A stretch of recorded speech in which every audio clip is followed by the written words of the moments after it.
Do you ever wonder the reason for birth, life, and purpose of life?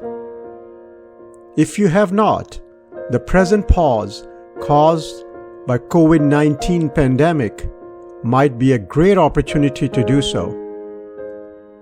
This pause is a moment to clear our minds by reflecting on fundamental questions that we might have overlooked due to our busy lives. When we seek answers to fundamental questions of life, it helps to dissolve fears and anxiety, and further, it creates inner well-being and balance in our world. In this podcast, I will share with you my findings and answers to these questions that greatly help me in fostering inner well-being and balance in my world. I hope this will inspire you to take step in right direction of your inner well-being, increasing your capacity to handle life situations in balanced, nourishing, and fearless manner. I will start off with the answer to the fundamental question that I raised at the beginning of this podcast: the reason for our birth, life, and purpose of life. The answer is simple, yet profound, that escapes our egocentric self that constantly pushes us into the outside world in order to sustain itself. If we are living in fear, it is worse than death. We are faced with fear of losing our jobs, our gains in businesses, the fear of losing our children, our parents, our reputation, our status, our health, the fear of aging of our bodies, fear of things going wrong for us, fear of our children making wrong choices, fear of not having enough occupies our mind. When we use fear as motivation, it gets ingrained into our DNA and becomes addictive. When fear becomes addictive, thoughts of worry and anxiety occupy our mind, blinding us to reality of our true existence. If we consider living in fear to be life, we are not awake, and listening to this podcast might feel like a nudge, a wake-up call, and that is exactly the purpose of this podcast. If you are ready for the answer, here is the answer. The reason for birth, life, and purpose of life is to live. Yes, you heard it right, to live. That might sound awfully simple. Maybe to live has a lot more to it than what appears on the surface. To live is to be fearless by becoming detached and desireless. This is possible by attuning ourselves to laws of nature, the two enablers that serve as authentic motivation to actually start living. First enabler, know and acknowledge the fear inside. Enabler 2, make to live a top priority. In our world, everything is changing without our permission. Change is unknown, creates uncertainty and fear. There must be something that is constant, that does not change. Is it possible to find that constant in our life and be fearless? Yes, it is possible. Yes, it is definitely possible. In fact, finding that constant is the most noble of all pursuits that you will ever take on. I will use few examples to facilitate diving deep into the definite possibility. First example is that of a movie screen in a theater. A movie screen in a theater never changes. What changes are the colorful, enchanting, vivid, and enticing moving images that hold our attention like nail hammered in a piece of wood. We get emotional, we cry, we laugh, riveted to what appears on the big screen.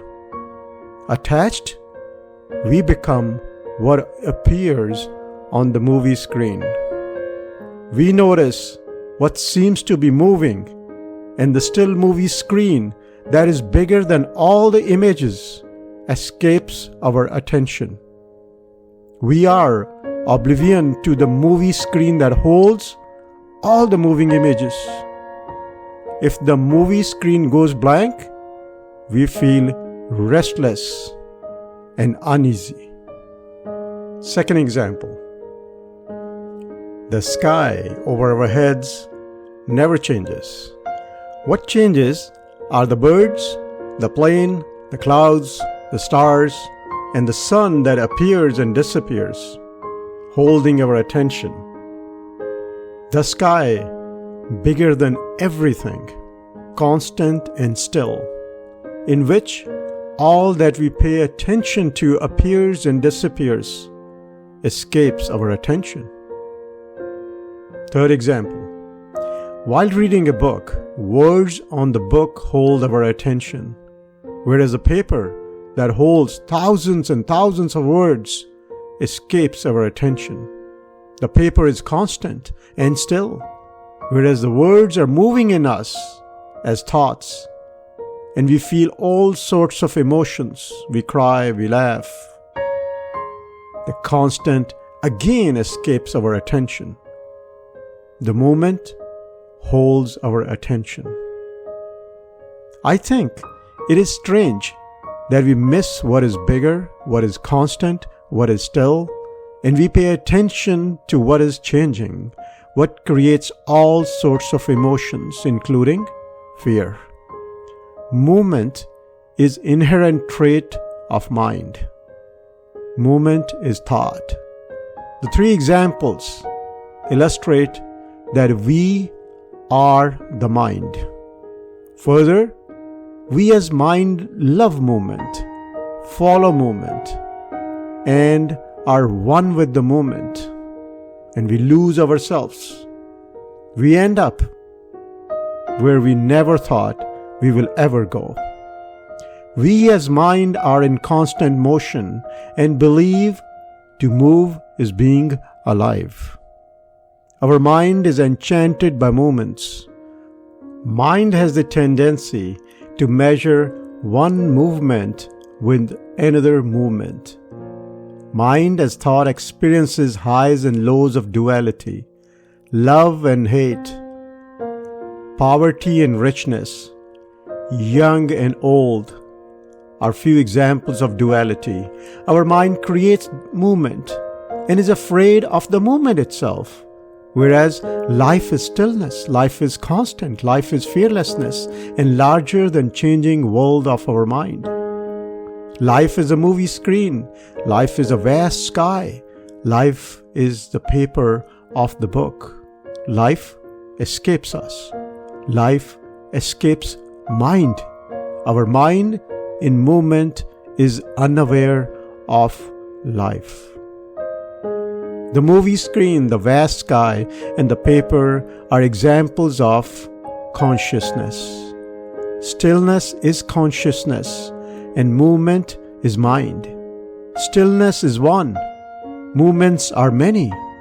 Stillness is constant. Movement is fear. Consciousness is source of many minds, in which many minds appear and disappear. To one sky of consciousness, all the minds belong. When our attention is held by the sky of consciousness, by stillness, by constant, our mind rests. Our mind becomes still. Our mind as thoughts stops moving in duality. Although our mind despises the boredom of stillness. As mind starts becoming still, we start becoming aware. Still and constant, we become aware of movement. We become aware of fear. We become detached. We become desireless. Desires are movements of the mind in duality. Desires are a result of measuring movement with movement and always feeling lack. Aware of both stillness and movement, we realize we are bigger of the two. We realize that we are consciousness, not the mind in movement. Aware that we are constant, we are consciousness, we are one, we become alive. In oneness, there is no other to fear, to fight, to judge, to reject, to attach to desire. In oneness, we are alive. We start living. We are life. Movement requires two or more. Duality is movement.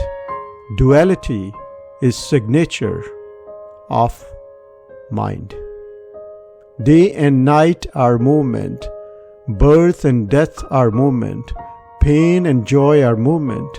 Love and hate are movement. Praise and criticism are movement. Hell and heaven are movement. Movement is appearance and disappearance. Interestingly enough, stillness is source of movement. Free of movement, free of duality. We as consciousness are free of mind. All movements of the mind, all dualities, all attachments, all desires. To be free of mind, to not be mind, is to live. The world is movement. The world is mind. As consciousness, we are free and fearless, capable to handle variations, ups and downs in our world. We face adversities of the changing world, being more powerful than the mind, which is the creator of all the movements. As consciousness, we also understand the mind fully. We are not trapped by movements of the mind. We become aware that mind is the prism that creates spectrum of colors that we call our world. The spectrum is optical illusion created by the prism of the mind. We remain aware the source of the world is one white light of consciousness. The mind loves and remains buried in the spectrum of duality. I and mine, me and you, good and bad, negative and positive, pain and joy, saint and sinner, birth and death. The mind looks outwards at the world. The world as mind, the movement as mind, the duality as mind is the source of fear, is the source of all anxieties. Looking inwards, we become aware of the source of spectrum of colors and the one light, white light of consciousness. When we realize we are consciousness by looking inwards, mind transforms from prison to a piece of flat glass. We see one consciousness in everything. We are free of illusions in that moment. It is but natural for us to identify with movement, duality and fear. If we have not realized we are one, we are consciousness. It is but natural for us to miss the constant, feel helpless as our world changes without our permission, until we do not realize that we are stillness, we are constant, we are the source. It is but natural for us to remain split in dualities until we make conscious effort to know the reason for birth, life, and purpose of life. These are natural laws that we cannot escape. there is no greater reverence, prayer, and meditation than accepting and attuning with these laws of natures to realize the reason for birth, life, and purpose of life is to live. One might ask, what is practicality of realizing that I am consciousness? Our perspective and context changes upon realization. We realize true nature of our existence. Though we dwell in the same world, we remain detached, desireless, and fearless. Our mind still moves, but in direction of consciousness, in direction of fearlessness. We are not attached or enchanted by the colorful, enchanting, vivid, and enticing images on the screen of consciousness. We as consciousness experience the world inside us unmoved by it, still and constant. I hope this podcast gave a loving nudge to wake you up to the source and reason for all fears. Please remember, we all are on the same journey. We are all here for the same reason: to live.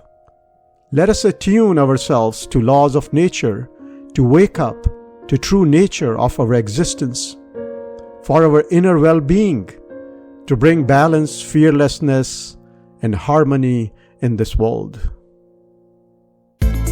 Stay safe, stay healthy.